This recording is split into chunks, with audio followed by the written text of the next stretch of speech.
Hello everybody and welcome back to Unit 8 of Regents Chemistry where we are talking about reactions and stoichiometry. Today we'll be talking about the concept of mole and various mole calculations.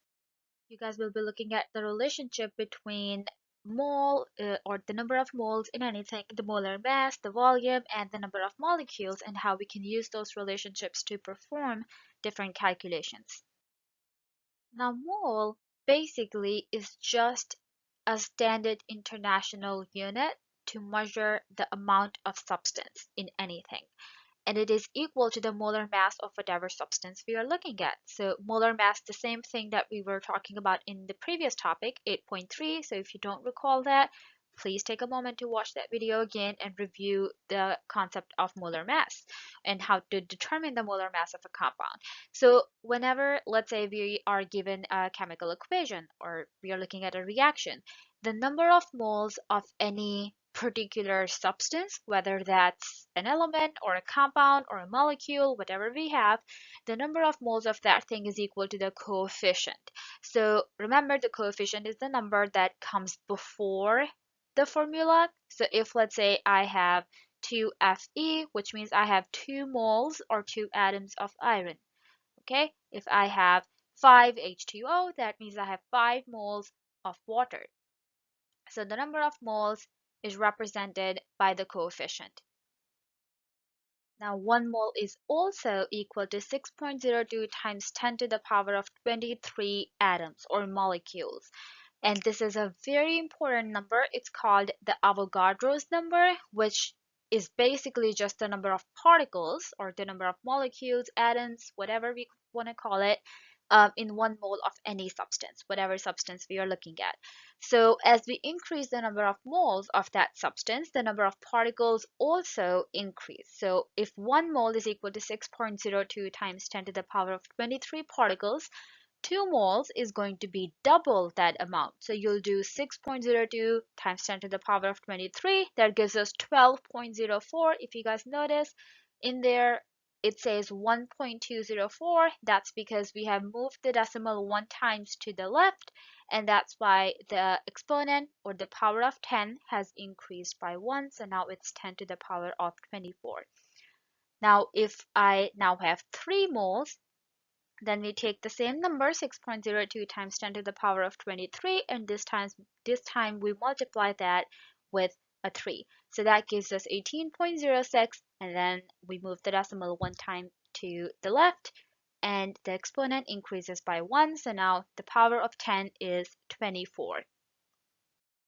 And finally, in terms of volume, remember this from the gas chapter that 1 mole of any substance has 22.4 liters at STP, which is standard temperature and pressure. So this is something that we learned when we were talking about the gases. So based on those 3 things or the 3 relationships that we have just looked at, this is what we get overall.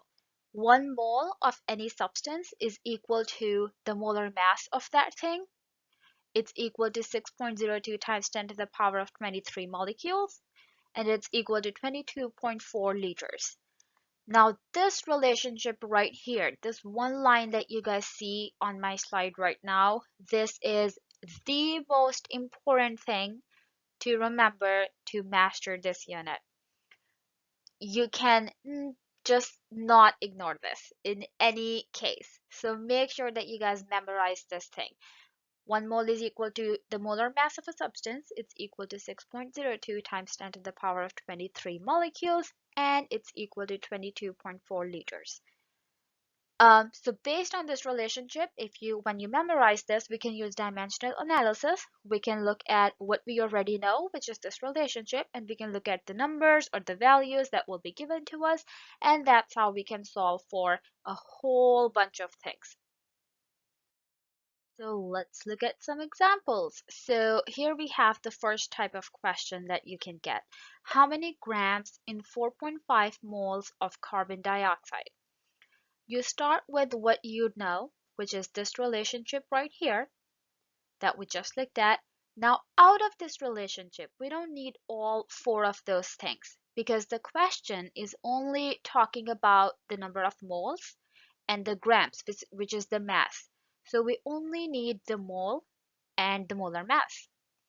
And the relationship that we know from this equation that we have determined already is that 1 mole is equal to the molar mass of anything. So the compound or the substance that's given in the question is carbon dioxide. So let's figure out what is the molar mass of carbon dioxide, because we just said that it's equal to 1 mole, but we also need to figure out what is the molar mass. So remember this once again from the previous topic, 8.3. Again, guys, if you or don't know how to calculate the molar mass, please make sure that you rewatch the previous video, the 8.3, to make sure that you're comfortable with calculating the molar mass or the molecular mass or gram formula mass. There are so many names for this of the substances. So to calculate the molar mass of carbon dioxide, the mass number of carbon is 12. And because we only have 1 carbon in this compound, so you multiply 12 with 1, and you add that to doing the same thing for oxygen. We have 2 oxygens, and the mass number for oxygen is 16. So after you do your math, you get 44 grams per mole, which means 1 mole of carbon dioxide is equal to 44 grams of carbon dioxide. Now that right there is our conversion factor. Remember when we were doing the dimensional analysis, we were always using a conversion factor, and we were multiplying that conversion factor with the number that's given in the question. So now we do the same thing.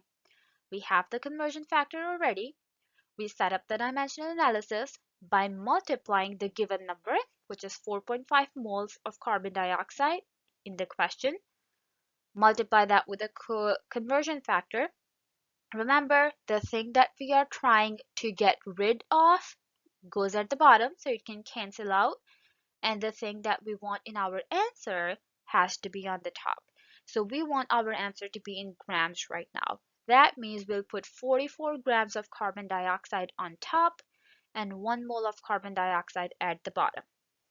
The moles cancel out with the moles, and then we just do the math, 4.5 times 44 grams, and that gives us 198 grams, which means that 4.5 moles of carbon dioxide has 198 grams of carbon dioxide. Now let's look at another type of question. So this time the question is asking how many molecules are there if you have 4.2 moles of sodium chloride. So once again, we start with what we know, which is this relationship right here. And this time, based on the question, we know that we only need the number of moles and the number of molecules. So based on our relationship that we know already, 1 mole of NaCl is going to be equal to 6.02 times 10 to the power of 23 molecules. And that right there exactly is our conversion factor. All right, so now we are going to multiply this conversion factor with what's given in the question, which is 4.2 moles of sodium chloride. And as we are multiplying, the thing that we need in our answer, which is the number of molecules, goes on the top, and 1 mole of sodium chloride goes at the bottom. The moles of sodium chloride cancel with the moles of sodium chloride. We do the math, 4.2 times 6.02 times 10 to the power of 23, divide that by 1, we get 2.709 times 10 to the power of 27 molecules. And that tells us that 4.2 moles of sodium chloride has this many molecules. Another type of question that you can get is how many liters are there in 3.8 moles of magnesium fluoride? So once again, we start with what we know, which is this relationship. This time we are looking at the relationship between mole and liters. So we know that 1 mole of magnesium fluoride is going to contain 22.4 liters of magnesium fluoride. So that is our conversion factor. We multiply that with what's given in the question, so that is 3.8 moles of magnesium fluoride. Because we want our answer in liters, so we put liters on top and we put 1 mole of magnesium fluoride at the bottom. So the moles cancel out with the moles, and then we just do the basic math. 3.8 times 22.4 liters, we get 85.12 liters, which tells us that 3.8 moles of magnesium fluoride contains 85.12 liters of magnesium fluoride. Now for these three questions that we just looked at, for each one of them, you guys, the question was asking to look at the relationship between mole and something else, whether that was mole and molar mass, that was mole and number of molecules, or mole and liters. But sometimes you can also get a question like this: how many molecules in 104.2 liters of zinc oxide? Now, the question is not even mentioning the moles. So in questions like this, you just have to be very careful and you have to ask yourself, do I know a way, or do I remember that we ever learned the relationship between anything that was common between number of molecules and the liters? And the first thing that should come to your mind is again this relationship right here. So even though the question is not directly talking about the number of moles, you should process your mind in a way that this should be the first thing to come in your mind whenever you see the number of molecules and volume together, or you see molar mass and volume together, or you see molar mass and number of molecules together. So anything like that. So in this case, we are talking about the relationship between number of molecules and the liters. So the relationship that we get is 6.02 times 10 to the power of 23 molecules of zinc oxide has 22.4 liters of zinc oxide. And that is our conversion factor. We can now go ahead and multiply that with what's given in the question, which is 104.2 liters of zinc oxide. Now, because we want our answer in the number of molecules, so we want to put that at the top and we put 22.4 liters at the bottom. The liters cancel out with the liters, and then we just do the math. 104.2 times 6.02 times 10 to the power of 23.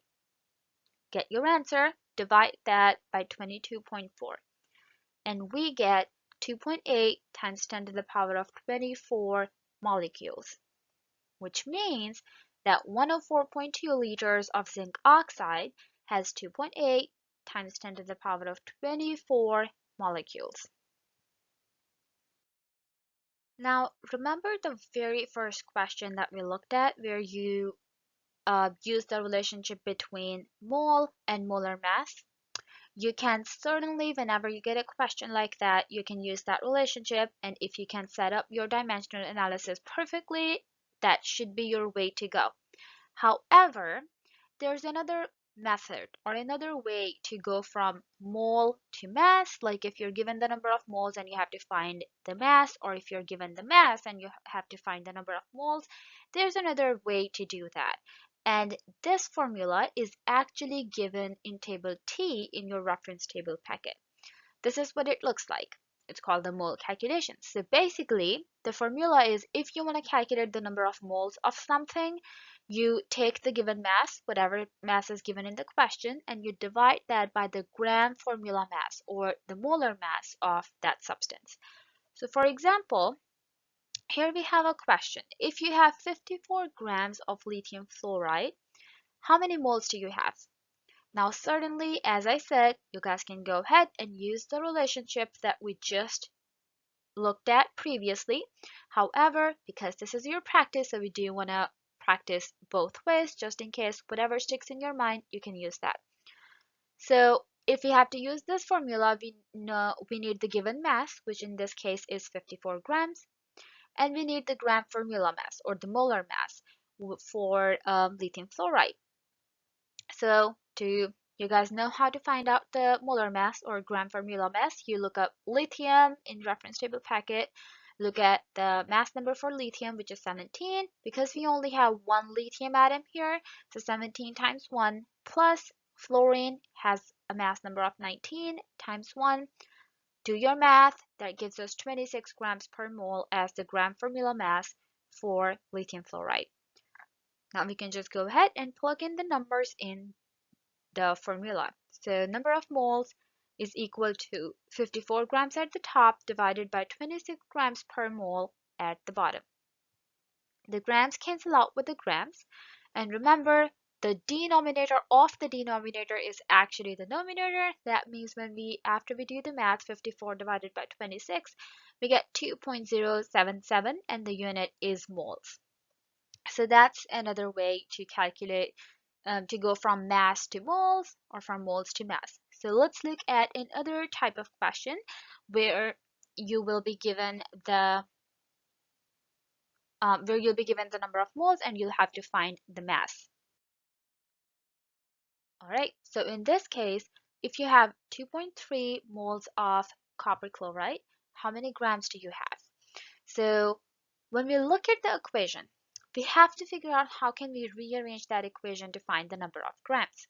And to do that, because number of grams or the given mass is actually on the top over there, so we can do the crisscross or the cross multiplication actually. So the given mass or the mass multiplies with the one at the bottom and the number of moles multiplies with the gram formula mass.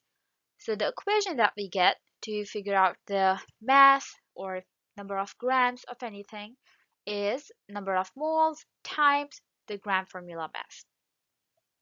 So based on the question, the number of moles that is given to us is 2.3 moles.